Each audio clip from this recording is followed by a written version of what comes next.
Good morning everyone! Happy Sunday po sa lahat ng family. So ngayon po ay katapos lang namin magsisimba ay pumunta na kami sa dagat. Ngayon ay family din na namin, ng family namin ay magpabanding kami ngayong Sunday na araw na to guys. So ngayon ay umaga kami gumising at gumayak para sa pagliligo namin. Doon kami sa Manapa today maliligo. So before kami pumunta sa aming maliligo sa Manapa ay magkakape muna kami at magluluto ng aming baon na namin doon pupunta sa Manapa. So ayan, magsasaya kami doon dahil Sunday. So pagkatapos namin magkape dyan guys at mag-prepare lang kami sa dadalhin namin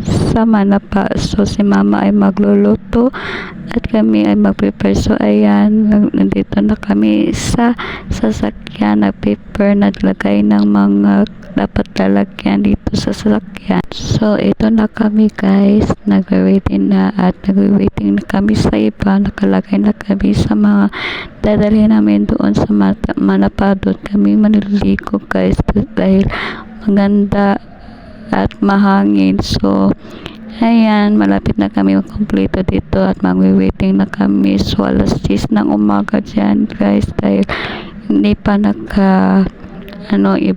naka-prepare ng iba. So ito na kami guys, nag-waiting na at nag-waiting na kami sa iba, nakalagay na kami sa mga dadalhin namin doon sa Manapa. Doon kami maniligo guys dahil maganda at mahangin. So ayan, malapit na kami kompleto dito at mag-waiting na kami. So alas 10 ng umaga dyan guys dahil hindi pa